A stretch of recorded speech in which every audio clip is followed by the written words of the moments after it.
Liz Cheney said that Kevin McCarthy and Mitch McConnell, not Donald Trump, are the leaders of the Republican Party. At a GOP gathering focused on policies, she said she's not ruling out a future bid for the White House. And on national television, a Wyoming Republican walked a few paces to give a fist bump to the new Democratic President Joe Biden before his first address to Congress. It was a big headline grabbing week for Cheney, the House GOP conference chair and highest ranking Republican woman in Congress, who in a few short months has made herself the face of the anti Trump wing of the Republican Party. And it's put an even bigger target on her back as the former president seeks retribution and vows to back a primary challenge to her next year while he fights to maintain an iron grip on the party. Some pro Trump Republicans say 2022 is too long to wait to oust Cheney, who demonstrated this week she will not be silenced. 3 months ago, Cheney easily survived an attempt by Trump loyalists to force her off the House leadership team for voting to impeach Trump. Now, some of those colleagues who rallied to her defense in that 145 to 61 votes are saying it's time for her to go and that it's only a matter of time before Cheney is pushed out of leadership. It's at a boiling point. This isn't about Liz Cheney wanting to impeach Donald Trump. This isn't about Donald Trump at all.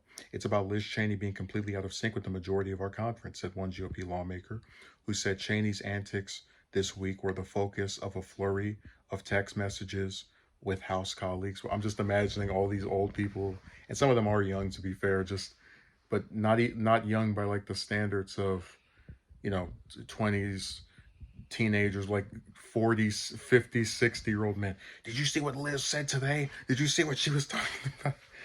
As we're focused on unifying the Republican conference and our mission to win back the majority, she is focused on the past and proving the point the lawmaker told the Hill.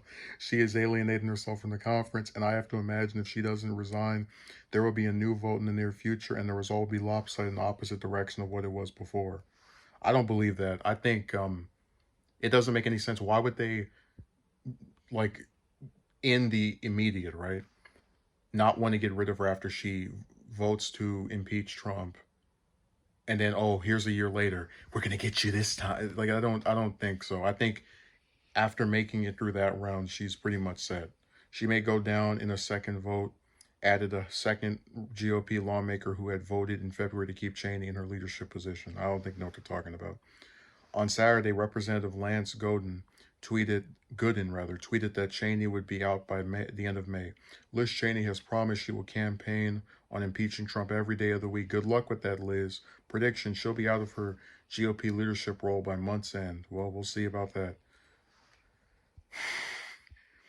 Okay, let me. So they're like recounting several things that I've talked about before, um, and I'm not really interested in repeating it.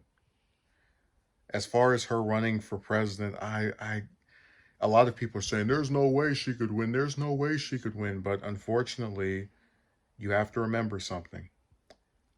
The more she gets in trouble with just other lawmakers in her party and also with Democrats because of different positions that she has that sometimes aren't aligned with them, she's going to get more and more name recognition because you're going to constantly have her name in their mouth.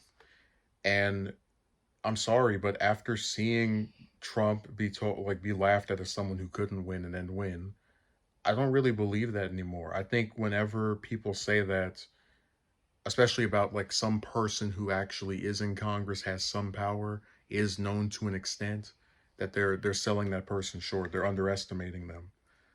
So I'm not going to say she's a front runner or anything because I haven't seen any polls, but I would not be surprised if she did well, to put it mildly. I want to go to something else that's said here where they talk about how she's completely out of sync with the majority of her conference. This goes back to what I was saying about, like me taking a position that is sympathetic towards her is not about agreeing with her on policy because I don't. I've said before, there are multiple Republicans like Collins, like Rand Paul, like Murkowski, who I agree with on their national issues or some domestic stuff. She's not one of them. This is about a group of people who had a person that for the first several years she was in Congress, even when she disagreed with them here and there, they had no problem with her. They kept her in her position. And then she has one vote that they don't like. And now she's out of sync with the majority of her conference. I just don't like the idea that I'm going to punish a politician who shows just the tiniest slither of a backbone and says, I don't support trying to kill lawmakers because you want your dispatched head of state to remain in office illegally. So I just think this is another fluff piece. I don't think the Hill, Scott Wong's the guy that wrote this, seems like a nice guy, but I don't believe they're going to get rid of her this month. I could be wrong. I doubt it. Um, I don't think she's going to run for president. I could be wrong. I doubt it. But we'll see. We'll watch them continue to. I don't even know what they're doing anymore. They're spinning in their wheels. She said this, and they're making the same threats I've been hearing since January. She's gonna lose her leadership position and she's gonna lose her House seat, but she's still here. So we'll wait and see.